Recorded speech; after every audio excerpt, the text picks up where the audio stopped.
that a lot of cinephiles have been waiting for is back again, and it's the first one of this year. The Criterion Collection is currently doing their 50% flash sale, which only happens for a full day, beginning around like noon Eastern time. That'll be 9 o'clock a.m. in the morning Pacific time, and it goes until like the next day. But I mean, for anyone who doesn't know what the Criterion Collection is, they're like a collection of films that are like presented with the highest quality, plus with accompanied by special features that kind of show the appreciation of film as kind of described in their description. And of course, the Criterion Collection was also pioneered the audio commentary, which first where you kind of hear thoughts on the film as well, some little interesting facts about the film you're watching, which can also be described as a film school in the box. I mean, of course, the Criterion Collection is something that probably cinephiles would probably kind of go through to kind of get inspiration. I mean, of course, a lot of famous people actually like watch films from the Criterion Collection, from like actors to directors, and even authors, and even athletes too as well. But I mean, what got me into the Criterion Collection is actually, of course, like, and actually this might be the passage that probably a lot of people probably got them into the collection is probably with the Wes Anderson film The World Tenenbaums, which is also one of my favorite films of all time, and probably also my favorite film of Wes Anderson. Of course, and I'll probably get to more of that when I actually explain some of my recommendations for the sale. But I mean, like, really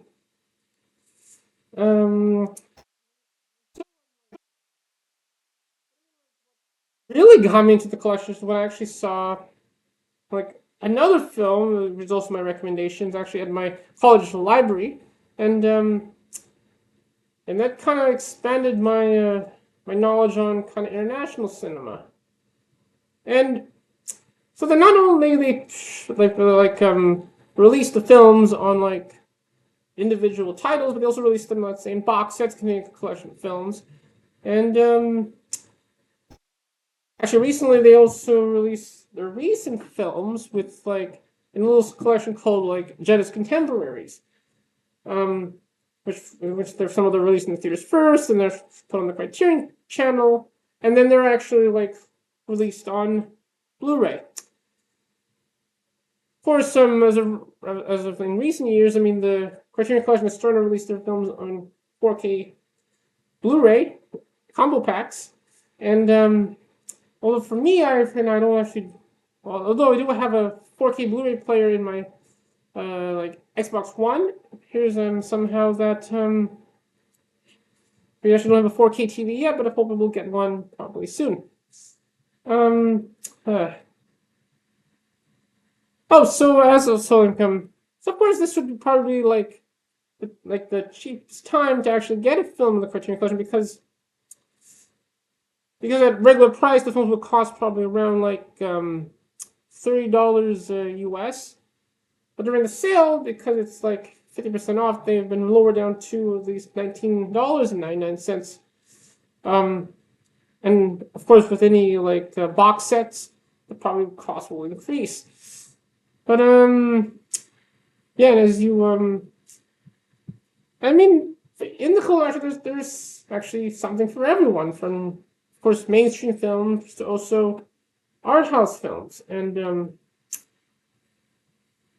I mean, like, but also what kind of makes also the Criterion Collection famous is also like when various famous people go inside the Criterion closet and kind of choose their like favorite films, and they can get as many films they like. I mean, some people that went in that closet include like Bill Hader and Wim Wenders and Alfonso Cuarón, and recently like Mikey Madison, which you probably know got Best Actress for Nora, and William Dafoe, and also the director of The Brutalists, Betty Corbet. I'm probably going to show you right over here. This is actually the current page of the Criterion Collection website for the sale, which, as you can probably see, there's a shows like what the timer of like how much time left is for the sale, and then like every also part of like hour they would show a collection of recommendations of what films you could probably get. For as of right now, they're showing like a selection of midnight films. And at the top of the page, they kind of also show like one of the films in that recommendations list. Okay. And as you can see over here, we have like picture of a scene from Eraserhead, which was directed by the great late David Lynch. You probably know he passed away 2 years ago. This was his first feature film. It was an interesting film, although a bit dark at times, and it does everything you expect in a David Lynch film. Yeah, but before we actually go through what's kind of recommendations that the Criterion Collection has, I'm probably gonna like show you a few recommendations of some of the films that I have in my book collection. Oh, actually, didn't I was not showing that the entire time, but actually that's the page, and there's the timer showing like how much time is left for the sale, and at the top you have a scene from the film Eraserhead, directed by the late David Lynch. So the film I'm probably going like actually like go to some of my recommendations of the films that I have in my collection. Okay, and probably going to do this all on the spot because I kind of had to find this out kind of the last minute. I'm not sure when the sale was going to happen, but okay. Let's go through them. So, of course, the first I'm going to recommend is, of course, Wes Anderson's The World Tenenbaums, which this might be a bit too bright, but I'll just turn it slightly a bit. There we go. And it's like, of course, this is the film that kind of brought me into the Criterion Collection and also got me interested in Wes Anderson as well.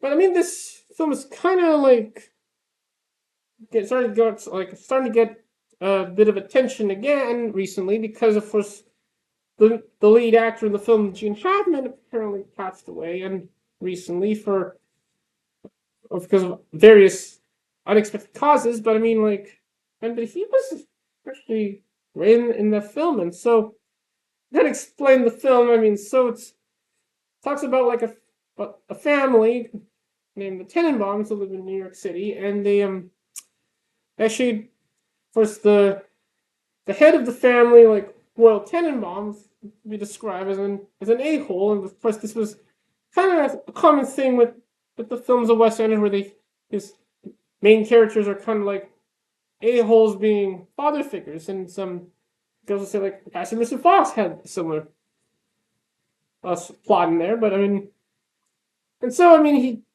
gets divorced with his wife Ethel, played by Angelica Houston, who was like a regular on Anderson's like early films, but and then you also got like their children, like on the cover you have probably like Royal's favorite son.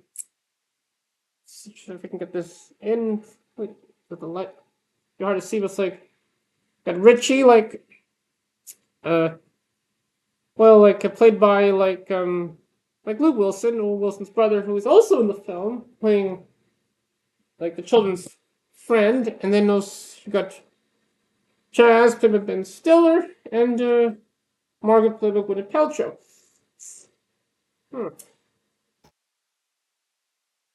And so in their early years, the children apparently were very successful, and then it's like, and then they kind of like fast forward to the present, where they're kind of past their heyday, and then they're still trying to make a comeback. And then, probably not to spoil the film, but I mean, for sure, I'm not going to spoil anything I'm going to recommend. But uh, hmm. So apparently, Royal apparently finds out that he's going to pass away from cancer. Like, and so that kind of causes him to come back to their house, and then like they have, and also bring the entire family back together, and then much like Royal kind of catch up with the rest of his family, and then they they find out things throughout the entire film. I mean, it's actually a great film in a way that it sense that it kind of has everything you expect in a film made by Wes Anderson, like with the camera work in films, but also like when you like watch a film by Wes Anderson, it's kind of like you're kind of like reading a book. It's kind of like in the first few seconds of the film, you see like a book of the film kind of being checked out. Like it's like, and you kind of realize that some of you are actually about to read a book. Um, and then like and then like there's also like the various like also kind of has a bit of a textbook like textbook aesthetic where like they kind of when they show specific items they would kind of label each of the items, and also you have unusual characters and wearing interesting clothing, and also Bill Murray's in this film playing Margaret's husband, and also well, like a lot of like things happen. I think like I also kind of like the scene in the film where they kind of go through like Margaret's past, and like it's like, and when they show that like they actually like play the Ramones song like Judy's a Punk, and there's also a lot of other scenes I could probably talk about, but it will kind of give away the film if I talk about it. So it's actually a really good film, and also this is also an interesting like for this Criterion Collection edition, which as with many of the films made by Wes Anderson, where he actually where he kind of actually he kind of puts a lot of effort into releasing his films, and actually they he kind of like puts a lot of special features, kind of going into detail of each of the films, plus doing audio commentary, and also includes a little like little booklets which are kind of like and which has the vibe of those films. Again, even with the disc 2, some drawings made by his brother, Eric Chase Anderson. That's a really great Blu-ray, if you want to watch that. And then we got my next film that I would probably recommend is this is a film that kind of got me like into international cinema and expanded my knowledge on it. And when I was actually at Douglas College, I kind of like was going through the library, and then I saw a copy of a DVD of the DVD of Tokyo Story made by Yasujiro Ozu, which, according to Sight and Sound, is described as like one of the greatest films of all time, and does deserve to be in that list. Which and it of course kind of continues themes of that are usually in the films of Yasujiro Ozu. Was probably um one of the most famous directors in Japanese cinema. I mean, a director that probably could be considered as a modern version of Yasujiro Ozu is probably Hirokazu Koreeda. So with Yasujiro Ozu, I mean, like how his films are presented, because they're kind of like poetry, where like a scene will be punctured with like a shot of an item or outside, and so like when characters are talking, they would do like shots where like the character would like kind of look at the cameras like if you're actually there. They also kind of times those conversation scenes kind of precisely, like and he kind of times that with a little stopwatch. And I mean, he did inspire a lot of film directors, including like Wim Wenders, Aki Kaurismäki, and even Paul Schrader too. The guy who wrote Taxi Driver, and recently directed the film Oh Canada, which that was a very interesting film. but back to Tokyo Story. So Tokyo Story is probably like probably the greatest film that he made, and I mean it's a simple plot, but it gets interesting in the second half where we see an elderly couple who's about to see their like children. It's like the two both there on the top of the cover, and then as they as I mean they live in the kind of you could say in a seaside town, which is kind of like the countryside, and they see their relatives like in like the city in Tokyo, and when they kind of go there, they kind of get into disappointment of like how their some of their children treat them, and also, but kind of at the same time, kind of wow at how progress has been made as the country is kind of like kind of rebuilding from World War II, and of course with all of the elements of the films of Yasujiro Ozu, it's actually I mean it's a very powerful film and does kind of show you probably do have to respect your elders. And also some really beautiful cinematography too. And like I know when I first saw it, I mean I saw it on the DVD, and here we got the Blu-ray, which when it was initially released, it was put in a digipack, but which was a dual format. But this is just not the regular case and just has a Blu-ray. But it's like, but for the Blu-ray release, and apparently this had a new 4K like restoration, and when I watched the Blu-ray, apparently it was a significant improvement from the DVD, where it has now like almost no scratches. And I think they also improved the sound as well. And I mean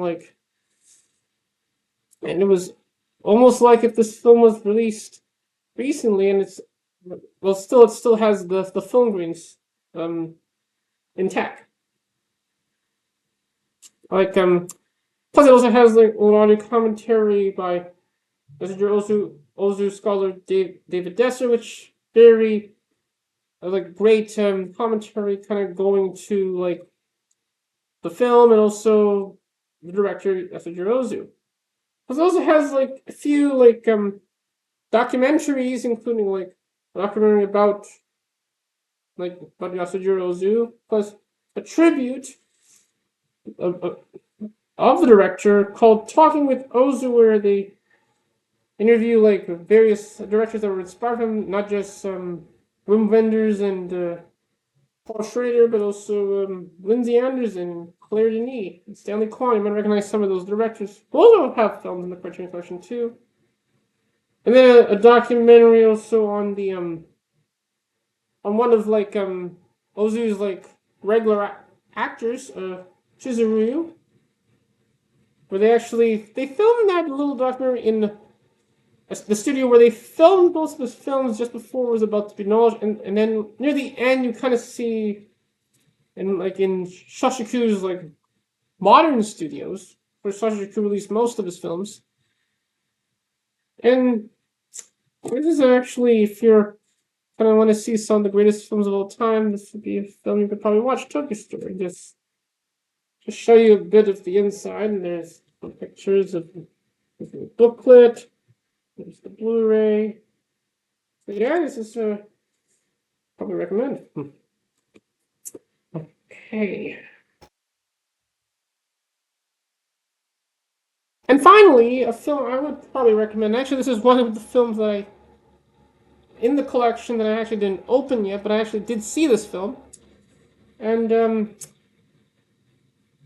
it's also kind of relevant to a film that is actually in theaters right now, Bong Joon-ho's recent film, Mickey 17, which I did see recently, and it's a great film. I mean, not his best film, but at least it was not his worst film. And it did tackle on ethics and misinformation, but it also does everything we expect in a film made by Bong.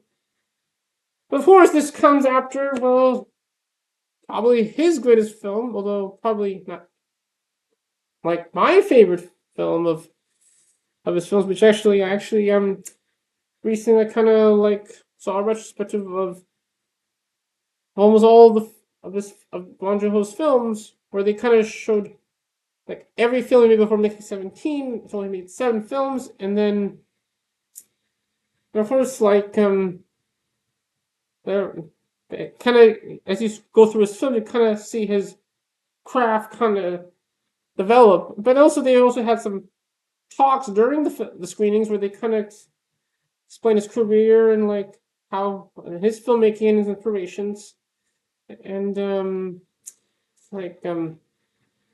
but also in his films, he kind of like also like kind of present like issues that are kind of happening in his home country of South Korea, but also making it also kind of universally accessible for everyone to watch, and so that it would appeal to everyone, and at least get the idea of what he's trying to make a point of. And the film that was made before Mickey 17 is, of course, the Cameron-winning Parasite. And apparently, this was kind of like unexpected that the Criterion Collection was going to release this film. I mean, although they do, well, I mean, they did release one of his famous films. They released Memories of Murder, and also actually after Parasite was in the collection, they also released the film he did for Netflix. It's like Okja, which is another great film. Probably would recommend too. I mean, that means it started as like a satire on the food industry. But so with Parasite, as you probably know, this film became like the first like non-English film to get Best Picture, and I mean, this film is actually very powerful and both funny and serious at the same time, and yeah, it was like it does tackle on social equality, and I mean it is a thing in South Korea, and the oh yeah, and also at the same year, like when the film got Best Picture, it also got the Palme d'Or at the Cannes Film Festival where the film premiered, and yeah. I believe to be correct, it did get 4 Academy Awards, including Best Picture and also Best International Feature too.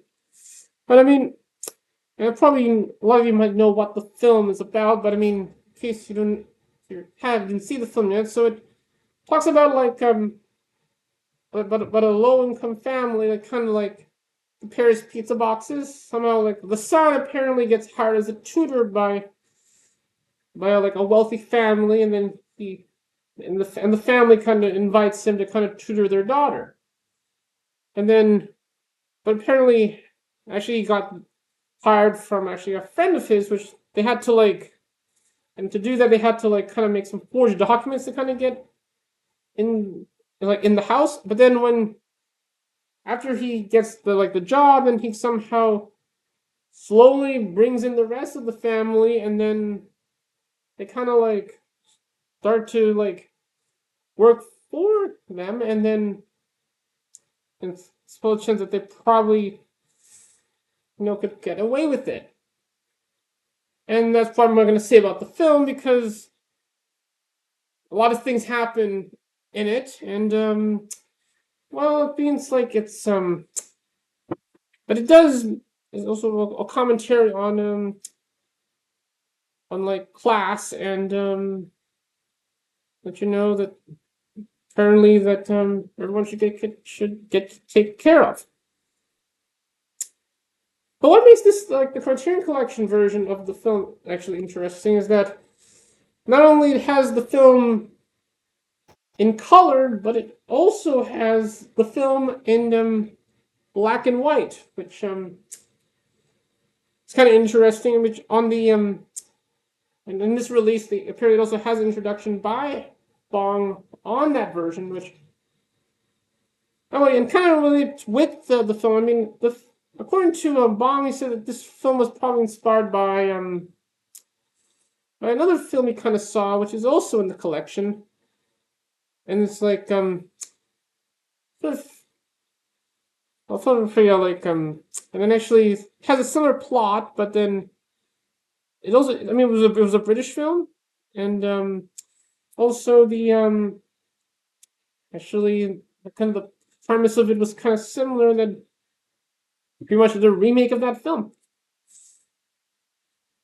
Um, but the other features on this edition of the film include also, well, an audio commentary with Bong and Connie Rains, with a few conversations with him, and also it's the crew, something about Korean cinema, the film's at the film festival, its press conference, Baldwin of Masterclass, durable comparisons, and more. And also this has Dolby Atmos too, but which I kind of wonder if they're actually going to be releasing a, a 4K of this release, which and actually just look at the cover, so you kind of see a bit of the film's poster, and like so there's some kind of holes which kind of is relevant in the film, which is a kind of like one of the things that kind of like about the Criterion Collection is their packaging, because when they do digipack, they would actually put some interesting designs, and I mean, but as also it kind of sets the vibe of the film that you're about to watch. But those are kind of my recommendations of what films you could probably get in the Criterion Collection, and especially during the flash sale, which is currently happening right now. But now we're actually going to go through what other films you could probably get in the sale. But also, I mean, one way, of course, is through the at least through the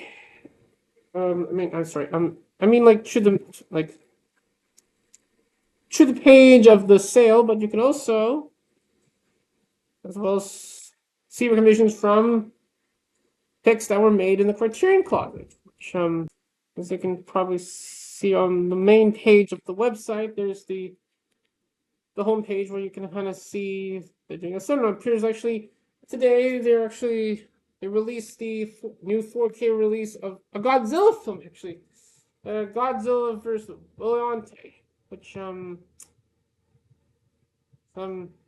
according to some people are saying it's an interesting Godzilla film, but also like a few years ago, the Criterion Collection released the box set that contains all of the Godzilla films in the Showa era, and I mean, the box set is actually the size of a big storybook. Although it costs a lot, but I mean, if you're a big fan of Godzilla, you probably want to get that.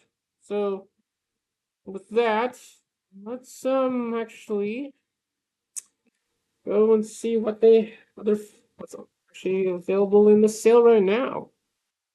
Oh, so right now another hour has begun, and we're now have a different picture at the top of the sale page. I mean, probably have a scene from For All Mankind, which is like a documentary about the moon landing, which with the music of Brian Eno in the background, which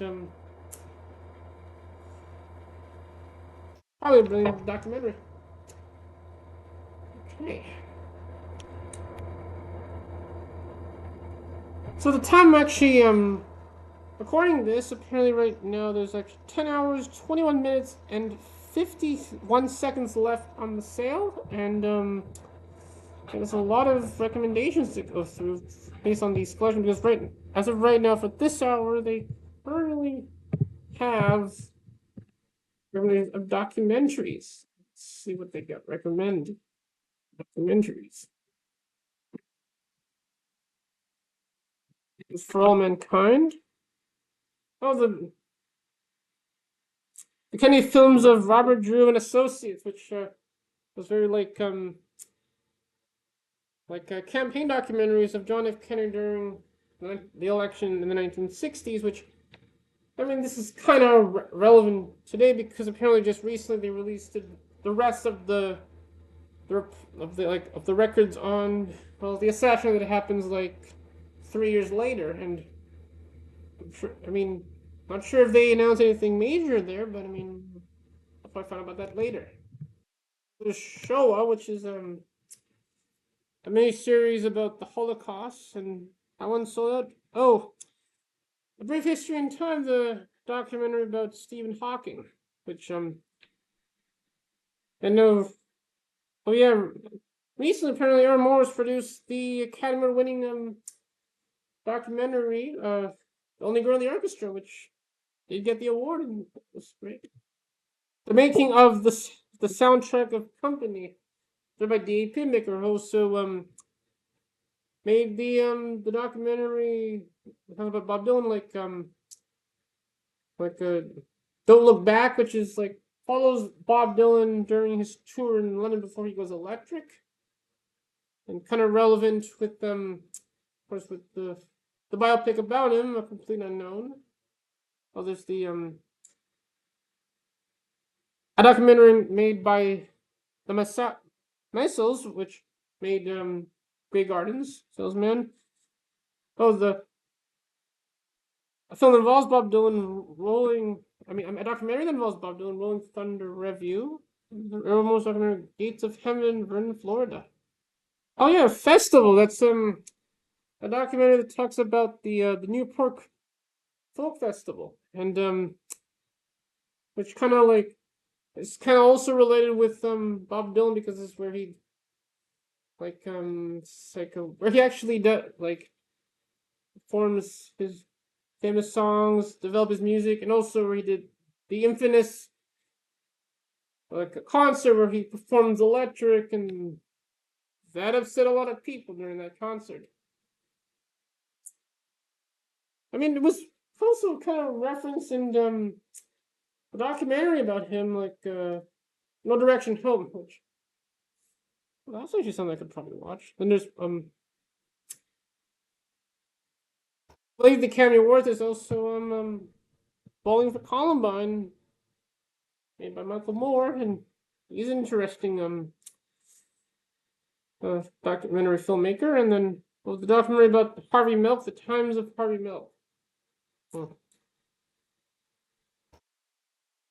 Another Academy Award nominated another Academy Award winning documentary, and then the one that was nominated for best documentary, Tina, the documentary that talks about like Tina Message, directed by Wim Wenders.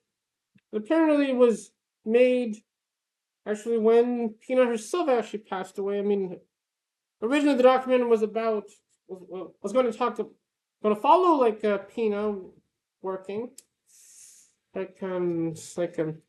then she kind of passed away, and then somehow it turned into like a tribute to her work, showing some of like the famous dances she actually choreographed, and not only was it also like it's a documentary, but it's also kind of like watching a film at the same time, where you kind of see like Bustage's work kind of being shown around the world. I mean, a similar thing kind of happens in like the recent documentaries Wim Wenders made, Aslam, which involves art. The Velvet Underground, but like started by Todd Hayes, which actually is an Apple TV Plus documentary, and but that is a possibility. Maybe they might release this Killers of the Flower Moon, possibly. They put in the collection. Dick Johnson is dead. The Olympics documentary Visions of Eight follows the Summer Olympic Games in Munich that happened in 1972, where there was also the infamous hostage situation that happened, which was also the subject of the September 5th. Which yeah, it's actually but I mean, and while that was happening, also other historic events in sports happened during that time. And then in this that documentary, they kind of like have 8 directors kind of like showing an aspect of those Summer Olympic Games. There we have Green Gardens, which is a famous documentary. And there was the TV movie that kind of involves it, like Drew Barrymore and Jessica Lange. And then when we began going through the sale, they were highlighting midnight movies. And then there's there's those films you probably see at midnight. There's Eraserhead, Valley of the Doll films, Velvet, John Waters, what is the films from Flamingos, Night of the Living Dead by George Romero, Repo Man. Well, Salo, that's one of the films that apparently Bill Hader recommended. Of course, that film is kind of famous, well, for a specific reason. The film was kind of very controversial and something very disturbing, which I'm not gonna say. Oh, Videodrome, a fellow Canadian David Cronenberg. Oh, Todd Browning's sideshow Shockers Includes Freaks, which is that was a hard to find film for a while, and then it's finally being released on Blu-ray for the first time. Fantastic Planet, it's like a famous French animated film. Valley of the Dolls, and then there's also House. The first, you probably kind of noticed that film in one of the shirts I wore in my earlier streams. I mean, that's the film by Nobuo Kobayashi, which you could say is kind of unusual when you watch. I mean, Bill Hader kind of also recommended that film when he was in the Criterion Collection, and also for the shirt that I kind of wore in that stream. Oh, Brand New Kill. That's the film that almost ended as Seijun Suzuki's career, and then because of its unusual plot where it involves an assassin that apparently was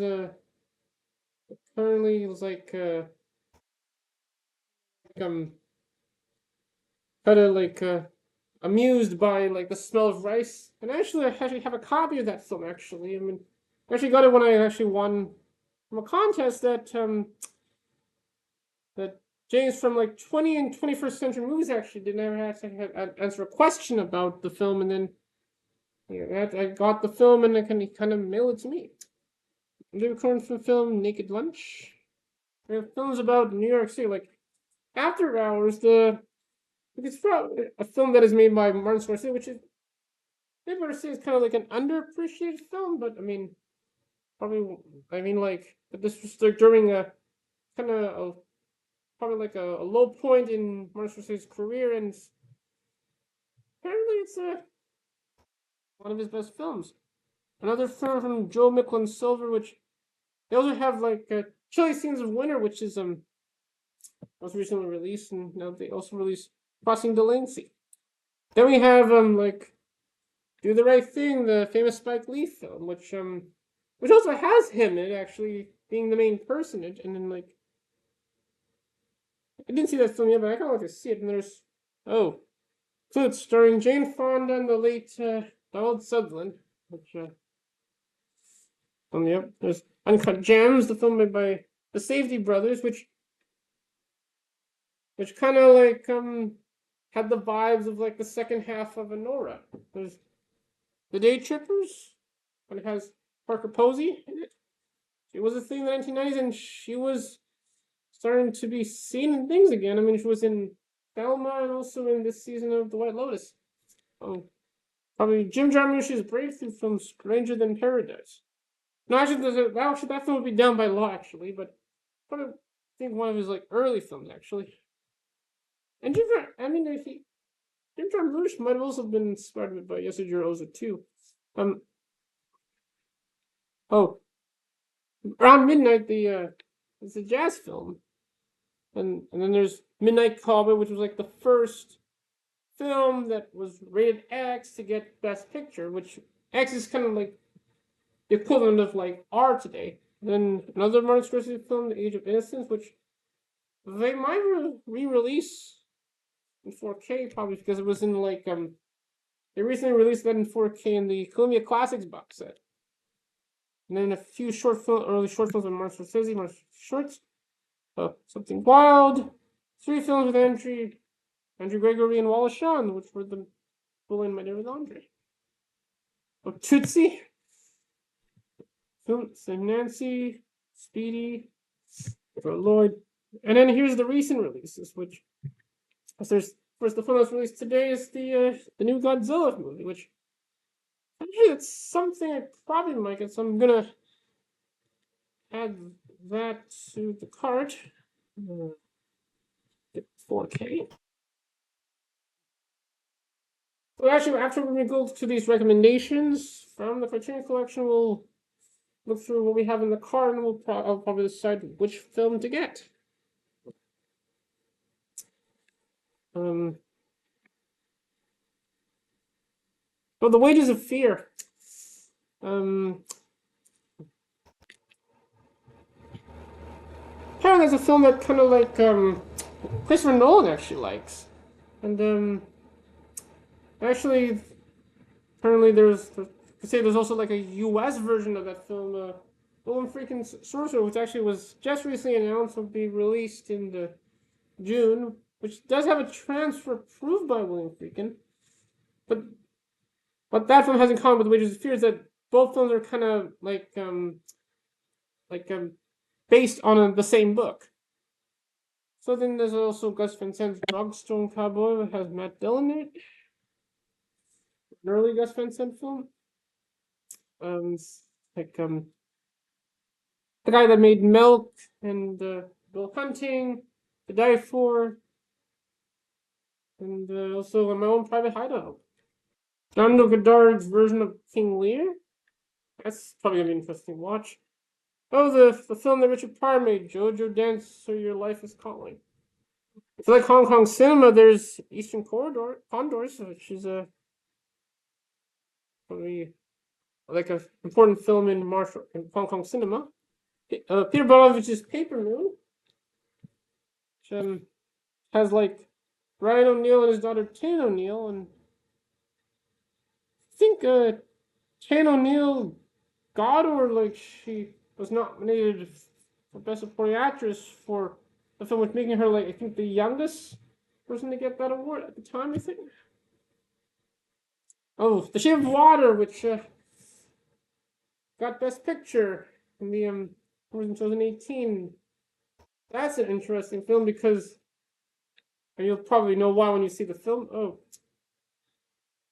Funny Girl, which has Barbara Streisand, the year the film was released, it got an Academy Award, and apparently Barbara Streisand was actually tied with Katharine Hepburn for The Lion in Winter, which also got for Best Actress as well.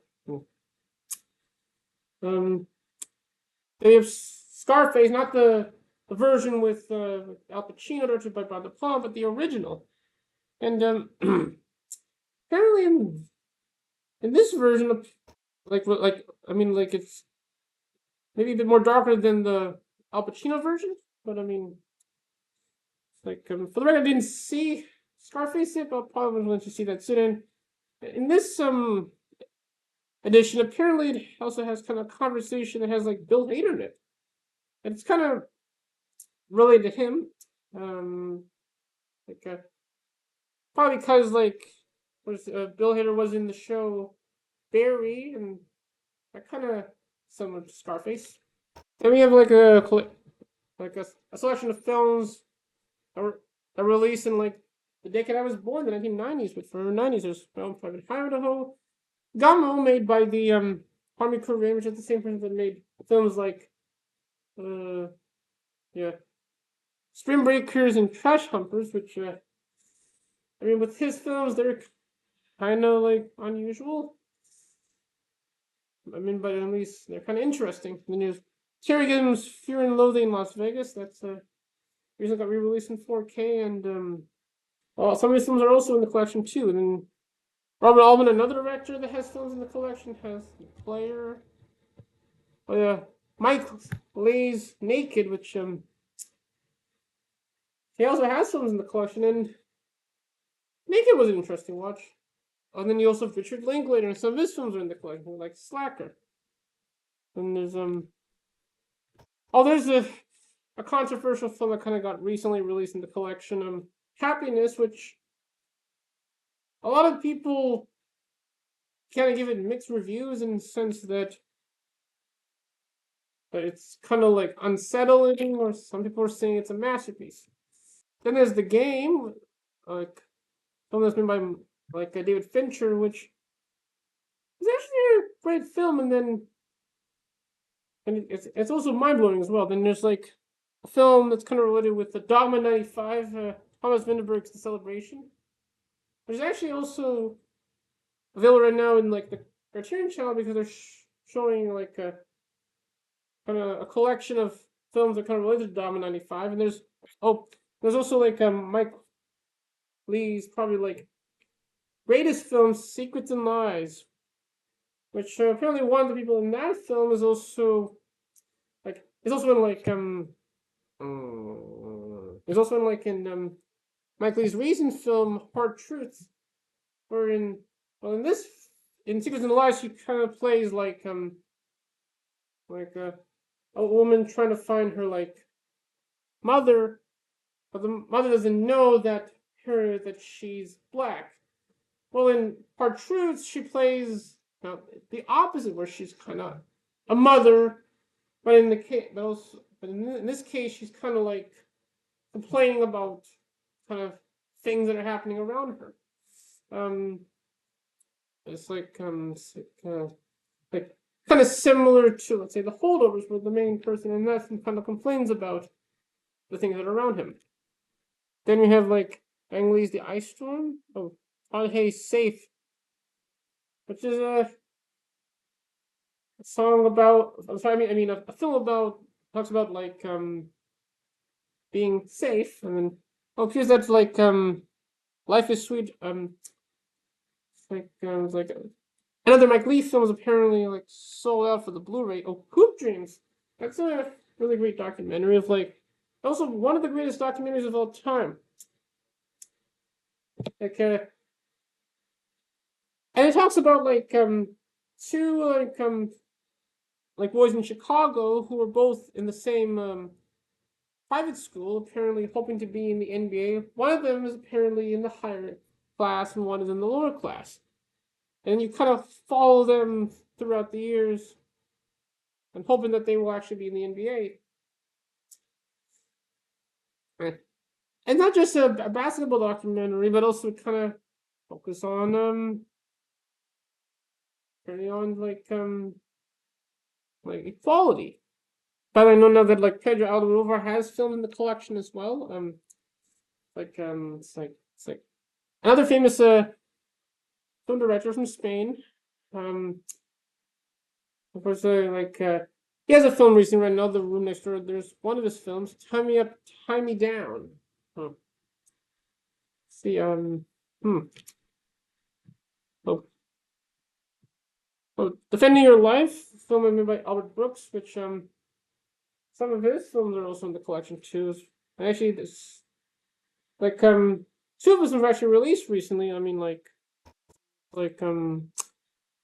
was oh yeah, another film by Jim Jarmusch, Night on Earth.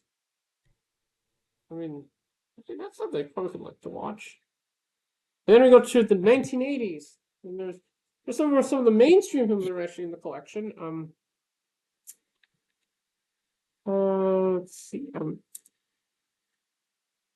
That films like Fast Times at Richmond High, Mystery Business, Broadcast News, The Breakfast Club, The French Lieutenant's Wife, Woman, Woman, which is an interesting film where when you before you watch the film, you kind of thought that you're watching a historical piece, but then actually, like in the first few seconds, you kind of find that they're making a film, and then you not only just see the story, but you also see the people making the film. It's a really great film, actually. Another film that's made by John Mulders, Polyester. Oh, another film that's made by Terry Gilliam, Time Bandits. I mean, the cover of the film looks very Monty Python. There is Down by Law. There is his breakthrough film. Apparently, Roberto Benigni and Tom Waits are apparently in that film. There's also Akira Kurosawa's Kagemusha, which like, a quick way to describe it is that it's like showing like the pageantry of war, and then it all leads to something simple, which is probably not going to end well. Then there's like the film that talks about like Mishima Life in Four Chapters, which directed by Paul Schrader, which also was actually recently announced to have a 4K in June, although it is not available in the sale because the sale only involves like films that are already released. But I mean, the Blu-ray is still is in the sale. Oh, there's the classic film Merry Christmas to Lawrence, which has like David Bowie and also Takeshi Kitano from the Thief, the film that was made by Michael Mann. I mean, it does have everything you would expect from a film that's made by Michael Mann, and like especially with the colors in the film, and also the cinematography and the music as well. I mean, it talks about like a thief kind of retiring, and then he somehow comes back to kind of do one more job, and then it kind of affects his life after stealing items. Oh, the film like A Room with a View is one of the films made by like Merchant Ivory Films, and has like a bit of like an early role by Helen Bonham Carter, also like Judi Dench is also in the film too as well, and it's a great film.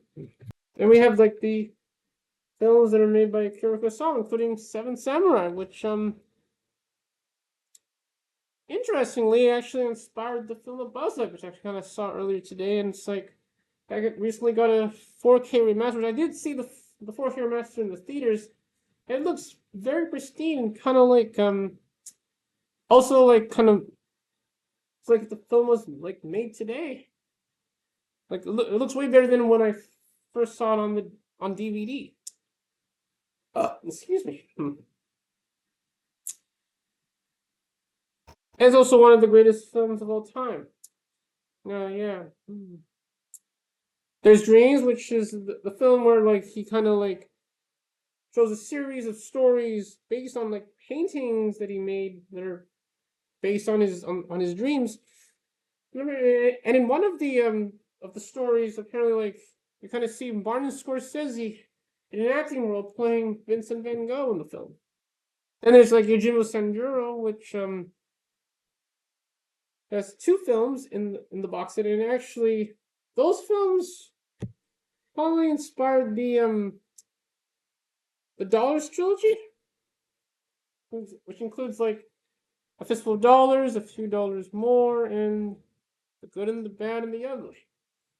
They also have the film Higher and Low, which is like one of Akira Kurosawa's like present day films, where like it's not a samurai film, but it's although it takes place in present day around the time the film was released, and uh, interesting. Apparently, there's going to be a U.S. version of the film directed by Spike Lee, and say it might be called Higher and Lower. Like, that will probably be interesting to see how they're going to approach that. I mean, it's based on a book, so I mean, like so it's kind of like the thing that happened with let's say with The Wages of Fear and Sorcerer, where they were adapted from the same book, but they have different approaches on how they were presented. There's also Ikaru, which the other famous film was actually had a British version called Living. Then there's the famous film Rashomon, which kind of tackles on like different different versions of events. The Hidden Fortress, which inspired Star Wars. Like a Shakespeare adaptation with Throne of Blood. one of the Eclipse sets where it focuses on Akira Kurosawa after World War II. Or Redbeard, like the last film they did with Toshiro Mifune, which, and then some after that he didn't work with him again, which some of that film hasn't been released on Blu-ray. It still has the old Criterion logo on the. I mean, it's also a DVD, so I might re-release that soon on the. Oh, then there's like the the underappreciated Dodestikaden, which interesting film. Also, like the first film that he made in color, because in the film it kind of tackles on a group of people that live in like in the kind of in the lower end of Tokyo, and some. But it was kind of episodic because it kind of focuses on the various people that live in that area, and also there's a guy that pretends to have a train. So the next series of like films that are recommended by the Criterion Collection are films that have great endings, like Claire Beautiful Work, Cold War. I mean, David Lean's Brief Encounter. That's a very famous like British film. Come and See, which is like a war film that kind of shows the horrors of war. I mean, there are other films that kind of show that too, but this is one of those war films that is very realistic. And you have Richard Linklater's Dazed and Confused, which is one of like the films that are in Richard Linklater's like filmography, where he kind of tackles on time and like also in the 1970s as well. And this film apparently had a few actors that would later on be very famous. But like Gene Dealman, which is like the which is the film that, according to the recent Science South poll, that's probably like the greatest film of all time. I mean, some people may not agree with that, but I mean, I know in the past few years, it's like they said that Vertigo was probably like the greatest film of all time, and now John Dealman is like the greatest film of all time. So, I mean, what makes that film interesting is that the film has a lot of scenes that are kind of filmed in one take, and not a lot of things are kind of happening, but it slowly builds up to something. And by the way, like the full title of the film is John Dealman, like 23 commence, 1000, like, like Bousses. Like the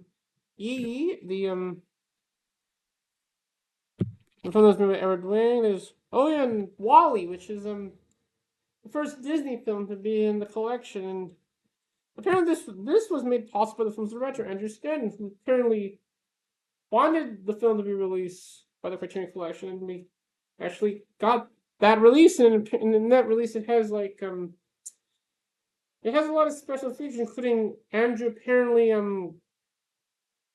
going around like Pixar Animation Studios, and I mean it's a great film and does have elements of like the silent film era, and then also with the musical Hello Dolly. There was then a film version as well. After that had like Barbra Streisand, and it also kind of shows that what happens if you kind of get lazy too much. And there's like the others. Stanley Kubrick's Past the Glory, there's Parasite, which kind of showed in one of my recommendations. Classic Hollywood, there's like some films in this collection, including like Pierce, All About Eve, Notorious, Fair, Double Indemnity. Some Like It Hot, which will be getting a 4K re-release. Oh, and like Citizen Kane, also one of the greatest films of all time. Very expensive box. It does at $29.97. It's Girl Friday. It's in the hole on the waterfront. Like, anything about that film is that it's like it has like 3 different versions of the film, because presented in like 3 different aspect ratios. I mean, which kind of like depending on which version you see, it kind of impacts like the impact of the film. But I mean, like if you watch it in like 1.66 to 1, you kind of see both sides of the other 2 versions. This was Sweet Soul Success, Clooney Brown, Frank Capra, who also has a few films in the collection with Lace, Wilhelm Lounge, Philadelphia Story, John Ford, with My Own Clementine. Oh, dark comedies, including like Triangle of Sadness, which led to like Ruben Onsley getting his second Palme d'Or in the Cannes Film Festival. And a great film, though. But then when I kind of watched this edition of the film, it did kind of like change to how I kind of like thought of the film, and it kind of makes sense. Being John Malkovich, it's a classic film from the 1990s, which so like kind of has the things you expect in a film by like Michel Gondry, which like kind of has like say that the both directors kind of have similar like filming styles. And they also made music videos too, actually, as well too. To Die For. Oh, Train Spotting, which I mean, like when I like when it was originally released, apparently they had an interesting package design. If you get like the 4K version, where it also kind of glows in the dark, but somehow to open the package, I mean, like it's apparently it's kind of has an interesting design, which I mean, it might be kind of related to how to kind of set up the film, but I mean, I know like future like pressings of the film will have it in a regular case. There's from Pedro Almodovar on the verge of this breakdown. Phoenix films, but like the film version of the Who album, Quadrophenia, Rarity's Tetapocalypse trilogy, the Nancy Saga film Dogfights, starring Lily Taylor and the late River Phoenix, Sofia Coppola's first film, The Virgin Suicide, which I kind of wonder when they're going to release Lost in Translation, which I originally thought like Kino Lorber was going to release that, but somehow because of various reasons they decided not to release it now, but it might be released soon. Oh, Ghost World, probably an early Scarlett Johansson film. The film I Wanted to Hold Your Hand by like Robert Zemeckis, which kind of like involves like the Beatles performing in the Sullivan Show in like 1964. Smooth Talk, starring Laura Dern and the late Treat Williams, written by Joyce Chopra. That was an interesting film. I mean, I didn't see the film yet, but I mean, it does involve a young woman involved with the older man. Another film that's made by Amber Yang, A Bright Summer Day. Oh yeah, Franco Zarelli's version of Romeo and Juliet, which of course had some controversy recently in the case that like with the 2 main people in it, which one of them Olivia Hussey, which passed away recently, and yeah, I saw that film like in like literature and like when I was in secondary school, and I'm kind of like reacting to something the scenes in the film, and like every time they see each other they kiss a lot. Like a series of films with film directors like Celine Sciamma with Portrait of a Lady on Fire, Kelly Reichardt with Certain Women. Oh, the box set that has like films by Chantal Akerman, including John Dillman, Joe Dune's The Watermelon Woman, Anatomy of a Fall, which is a really great film about testimony and evidence, which and I mean it's like Like before I saw the film, I thought the film was going to be entirely in French, but it appears the film is in English and French. Oh, Growth Fright, starring Michelle Rodriguez. That's and carries the piano. That's her film, and apparently in that film, Holly Hunter actually does play piano. Actually, and well, it has like a Anna Paquin in her first film, and that's where like she got her Academy Award. Being one of the youngest people to get the award. Very long so, there's been Colin Smith. Oh, One Night in Miami, which like follows like four major figures in like the 1960s all together in a hotel room, probably at their peak. And you can use both people. Oh, Daisy, the famous on the Czech New Wave.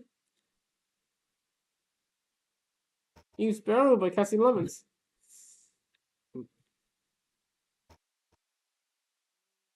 Oh yeah, a film that Barbra Streisand directed, The Prince of Tides.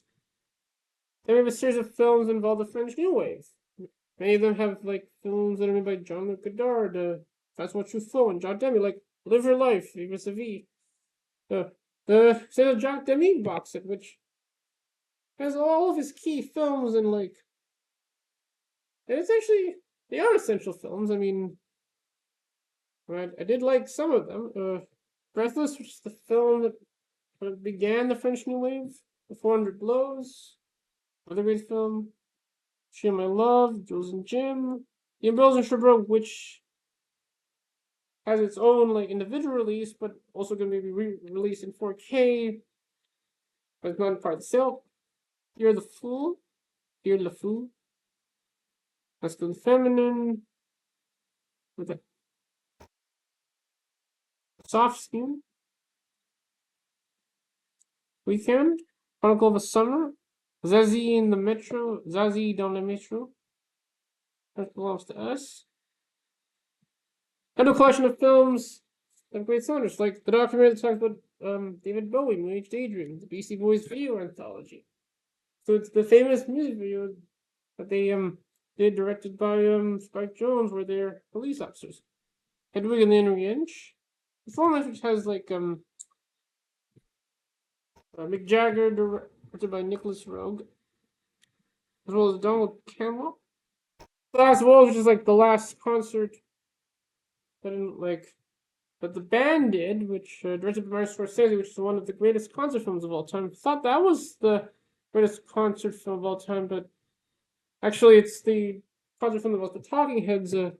Talking Heads not stop making sense. The Girl Can Help It, which is a film that like John Waters kind of likes. Hard Day's Night, film that follows the Beatles. Fun film. Just Don't Look Back. I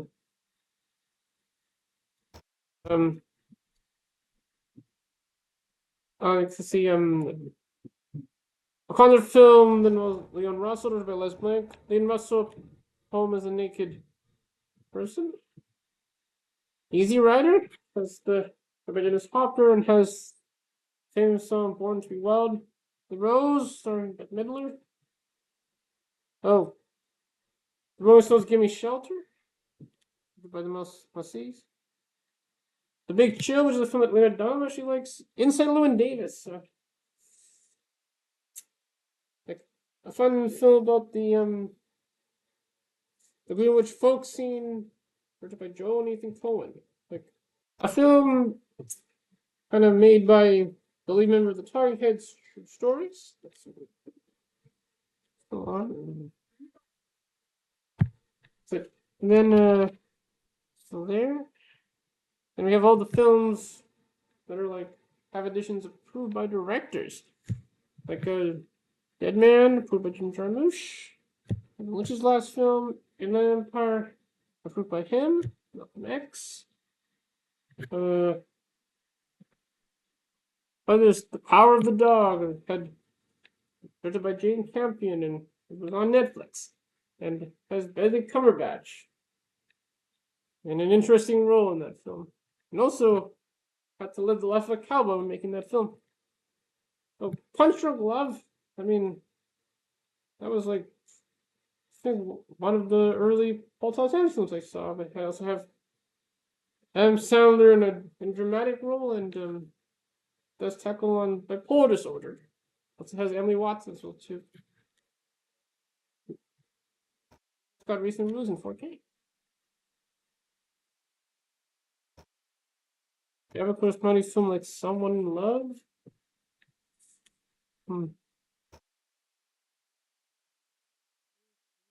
series Carlos, which got a Golden Globe Award, but so yeah, they also release mini series as well too. And even recently, they released the mini series with Barry Jenkins, like the Underground Railroad, um, which was an Amazon Prime Video mini series and on Blu-ray with the Criterion Collection. Medium Cool, which actually happens around like the convention in like 1968. Oh, Raging Bull, one of Scorsese's famous films. Oh, Thelma Louise. That was probably really great release, but especially when you watch it in 4K, which is actually like probably really a film that involves women empowerment. Days of Heaven, another was filmed by Terrence Malick. Also got a 4K, beautifully shot. I did see a film print of that film actually in the theaters actually a few years ago. It does look like watching a film in the 1970s. There's another film by Alex Cox, like Walker. Okay. I have like the top picks that were made in the Criterion Collection, like Sons of Crows and Your Mother 2. Sort of 8.5. All that jazz. Which is kind of like a semi-autobiographical on like film like on Bob Fosse, Wanda. There's Tokyo Story. Being There, which is like a film that like Nathan Lane kind of chose in the closet and told an interesting story about that. Like, I didn't see the film yet, but I kind of like to see it. Oh, Laws of a Blonde or Milos Forman. That was a film that like Bill Hader also chose when he went to the closet. The Jet Sans Soleil. Two experimental films by Chris Marker. There's some noir, neo-noir. Including the film that is like made by Stephen Frears, The Grifters, starring Joan Cusack, Angelica Houston, and Annette Bening. Interesting, this release apparently it also has a new interview with Annette Bening talking about the film. And there's like one of the early films from the Wachowskis, made the Matrix film series. The film Bound. Deep Cover starring Lawrence Fishburne. Another famous film from Seiji Suzuki, Tokyo Drifter. Lone Wonders is like a film that related like it's related to like Mr. Ripley, like The American Friend. Then we have like all the films made by Wes Anderson, which they have almost every film that he made except just like his recent films. But hopefully they'll release the rest of the films soon. I do have Life Aquatic, Rushmore, and Fantastic Mr. Fox, Moonrise Kingdom, and the Grand Budapest Hotel. Okay, I mean, I maybe want to get the Criterion Limited. Because it has a Cameron-winning Adrian Brody. Nicholas Rose is like Don't Look Now, starring Donald Sutherland, Julie Christie. Peeping Tom. It's like a. It was a controversial film at the time it was released. But it's like Michael Powell was like half of Powell and Pressburg, who made very famous films, including The Red Shoes. But this film, it's probably, I mean, it's probably like the first slasher film, or maybe Psycho might have been the first slasher film. But I mean, And I kind of learned more about him when I saw the documentary that talks about uh, Michael Powell and Emma Pressburger, Made in England. Like a which I think in England it might have been a miniseries, but like outside apparently of England, it's a documentary. Which and then you have like Martin Scorsese telling the story of Michael Powell and Emma Pressburger, but also kind of his like his connection with their films and how they kind of inspired the films that he made. Hmm. And like interestingly, Michael Powell kind of besides she's seen in the film, and I mean it doesn't. But I mean, at the time it was released, of course, not a lot of people liked it because of its subject matter, but now in recent years, it kind of like fully appreciated today. Hmm. There's Cure, which the film is made by Kiriyoshi Kurosawa, which probably one of the most important films in like Japanese horror and like funny games. The film is made by Michael Haneke, which is interesting. There was also like a U.S. version, also directed by Michael Haneke, might have looked almost exactly like the original. Uh, like a collection of all the films that are made by David Lynch, which most of his films are in the Criterion Collection. There's the film that involves the show that he made, like Twin Peaks, Twin Peaks Fire Walk with Me, which is a prequel. Like also one of the greatest films of all time, Mulholland Drive, Lost Highway, and the documentary that talks about him, David Lynch, The Art Life. It's like best-selling titles in the flash sales. There's like the Criterion Collection edition of No Country for Old Men, which is like a film that has been long, like waiting to be released in like 4K, and now finally released. Which, according to some people, they're saying that it's an improvement from the previous Blu-ray, where, and this is kind of in the case with HDR, where somehow like kind of improves the clarity of the image, and during scenes when it's dark, you kind of see things you might have seen before. And it's like appears that the 4K version is sold out. Oh, Wim Wenders' recent film Perfect Days, which I actually have a copy of that. It's I mean the film could be described as like if Yasuhiro Ozu made a film today. And it's like, I mean, in the film it kind of like focuses on like a guy that is like a bathroom cleaner who kind of cleans toilets around Tokyo, and it kind of like, but he also kind of has a passion for like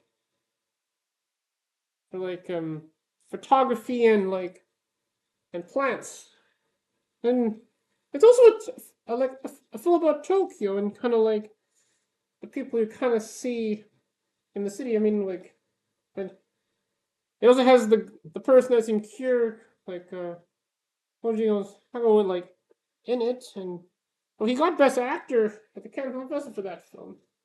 There's The Silence of the Lambs, which might be getting a 4K re-release very soon. There's a film that did get a 4K re-release recently is Paris, Texas, which I'm actually kind of like to see as like Harry Dean Stanton as a man that somehow just came back and finds out like what happened since his disappearance. Oh, Memories of Murder, which is probably my favorite film of Bong. I mean, and that film kind of shows that, man, investigators in South Korea were kind of very slow solving crimes during that time. Like, if the film took place today, they would probably have found the serial killer, Dr. Strangelove, which does have an interesting package, and where they kind of have like little like package that you kind of see in the film, and yeah, it's a satire about the the nuclear arms race in the 1960s. There's the Tree of Life, which is kind of gets religious. It was beautifully shot though. Angry Men, famous film that's my Single Men, which where they actually kind of like the film mainly takes place in like one room, and then I mean that might be getting re-released in 4K soon. But there's like the Criterion Collection 40 box set, which was is like in hmm, to celebrate like the 40th anniversary of the Criterion Collection, which was like 40 years last year. I mean, that it's kind of new to the Criterion Collection. I mean, you could get this box set, but I mean, probably the most important thing is that when you kind of like start to get films that are in the collection, you kind of like get films you kind of like, and it can lead you to discovering more films that you probably want to get those films. And I mean, the box set does have a lot of the key films in the Criterion Collection, but most of the films you may not need to watch. And then there's also like the box set containing like the films that involves the Olympics. It's a great box. It costs almost like $200. And there's the Wong Kar-wai box set, which has like most of the films that he made. Although with like most of his films kind of being remastered in 4K, there was some controversy, and this is kind of related with films being remastered in 4K, of how the films were kind of presented. I mean, like for instance, they would like change the color of the films, and it kind of either to match the director's vision, or to somehow also make some, but try to match it to when the film was originally released in theaters, which could like create some mixed opinions on the films. But that's another story to talk about. And there's the Victoria trilogy, which actually have that, and it does also involve time too. Well, Miracle Lost and Found, the BBS story, which has kind of a lot of famous films in like at least 1970s and 70s, including like Head, Easy Rider, Five Easy Pieces, and The Last Picture Show. Some of them have individual releases already, actually. At least Easy Rider, Five Easy Pieces, and The Last. Oh, Crystal Kozlowski's Three Colors trilogy. Um, um,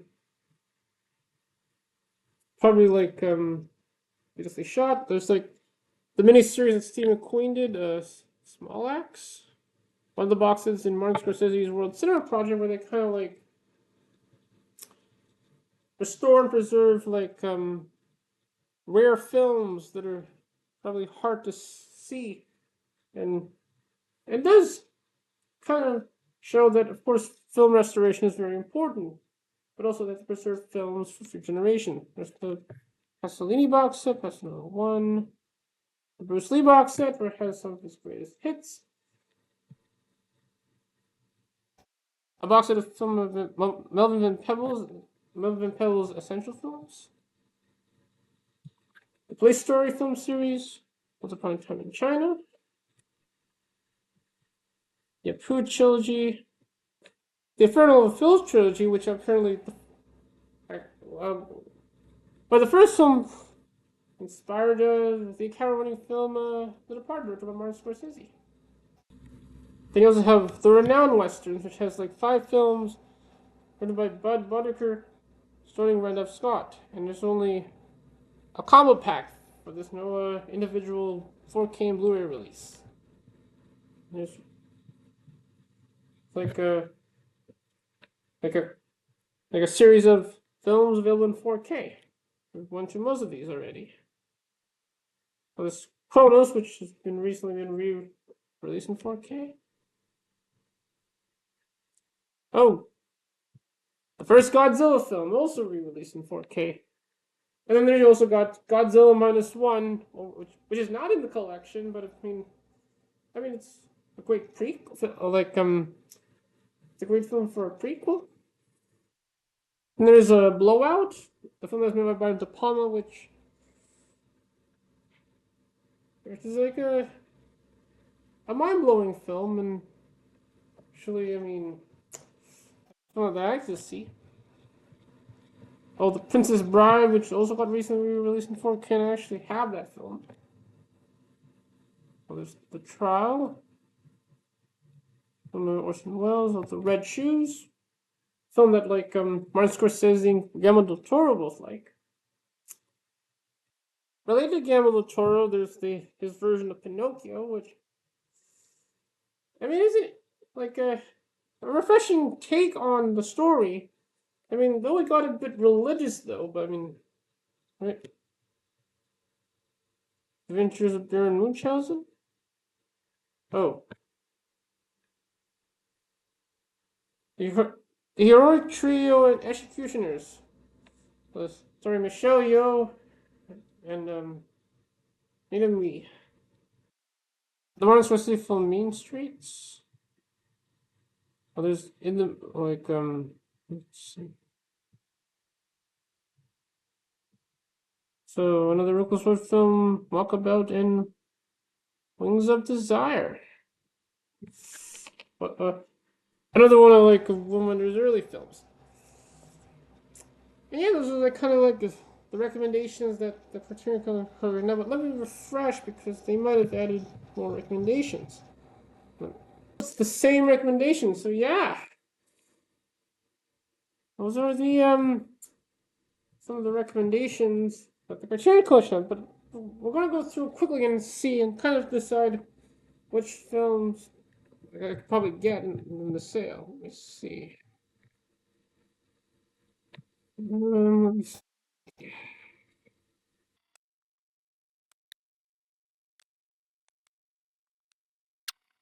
When I was doing this live on Twitch, it took me a very long time to decide which films to get. I sped it up to try to get through this as quickly as possible.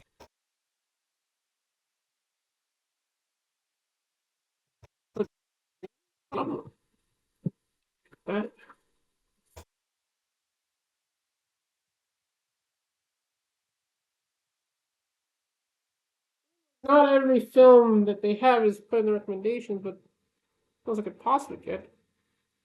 Wait, for real?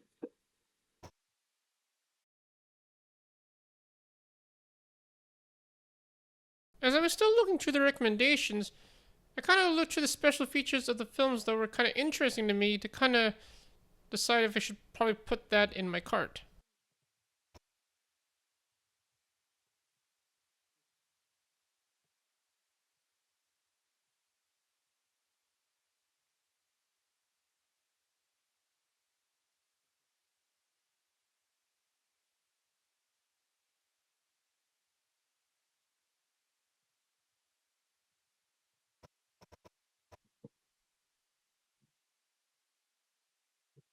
Hmm.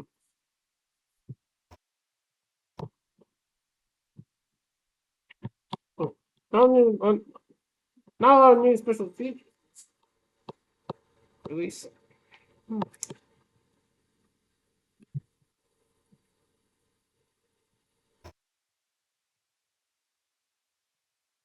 Hmm.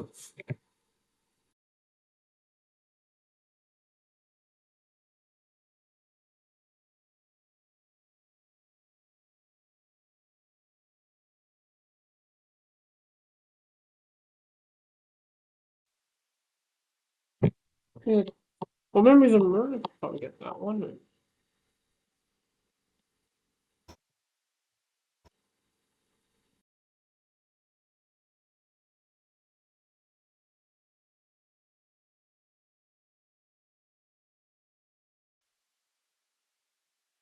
And I think we have all the films that we could possibly put in the cart. So let's look through the cards.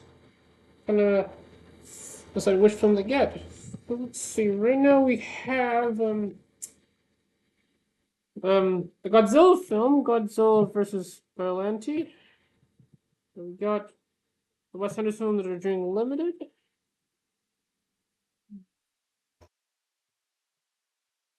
That was Dreams, Hikaru, Bong Joon-ho's Memories of Murder.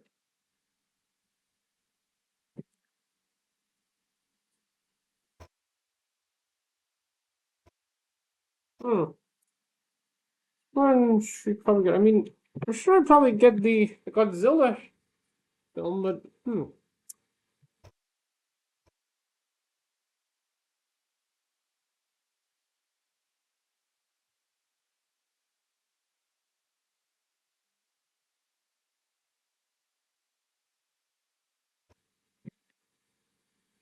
they remove news.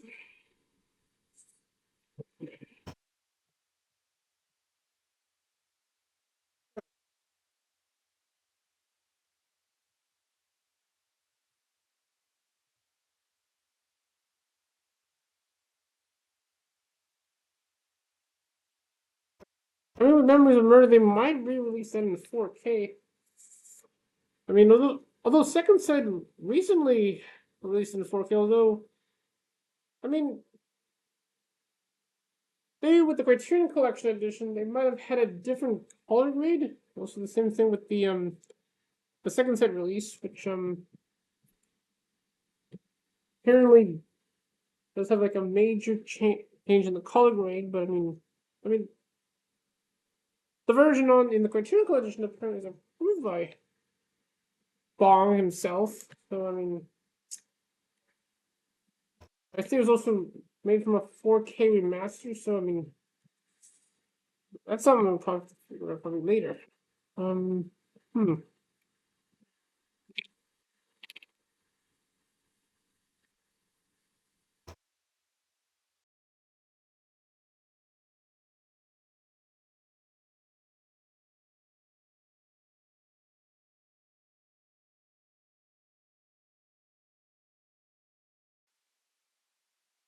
Check the special features of the Godzilla film.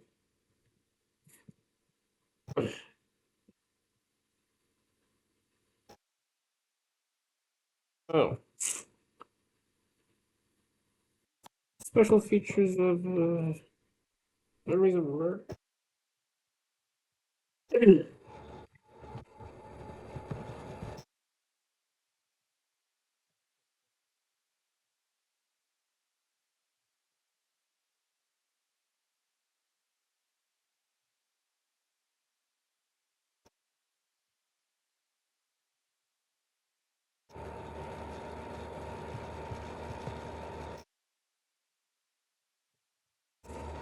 Hmm.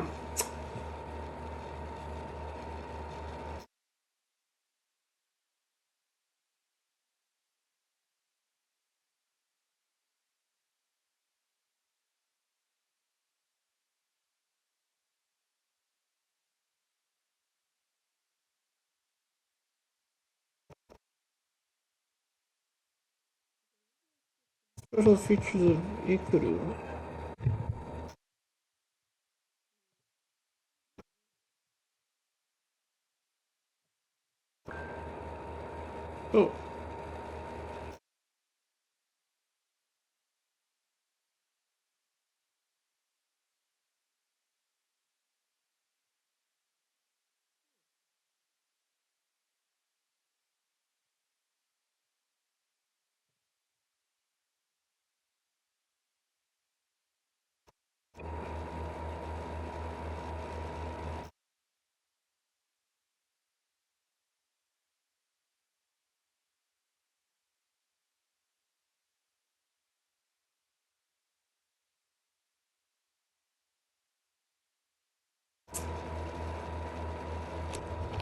Oh, hmm.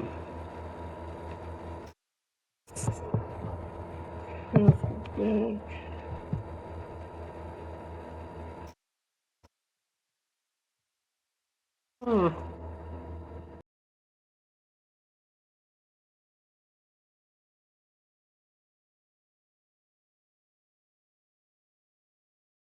After listening to the sale recommendations for at least an hour, I decided the films that I was gonna get in the sale. Good Memory of the Murder. I mean, it does have a lot of new special features in it. I mean, probably get Iku probably in another sale. So it's got the films we're gonna get. Like that I'm gonna get a Godzilla film and Memories of Murder. So now I'm probably gonna have a look through my coupons and see how much it will cost. But I mean, it could change like how many films I'm probably gonna get. But yeah, that was a very long time, like kind of deciding which film to probably get. Maybe that's something you could probably do when you're kind of looking through the titles and deciding which film you want to watch. I mean, various factors could kind of determine like which films you kind of want to get in the sale. Like it depends on what films you like, which types of films you like to see, and so kind of this like maybe there's like a certain like a director you like. You want to go through their films, or want to also go to the filmography of an actor, as well as maybe you want to get those new box sets to kind of explore more of cinema. But yeah, I mean, like, well, that was a long and fun going through of the current Criterion Flash sale. But I mean, like, for many of you are probably watching this. I mean, what films do you kind of like to watch and like kind of get in the Criterion Flash sale? You can probably put your thoughts in the comments, and also if you if you enjoy this going through of the Criterion Flash sale, you can probably like this video and also maybe subscribe to the channel, which will probably talk more about films. And with that, I'll probably see you later. Bye bye.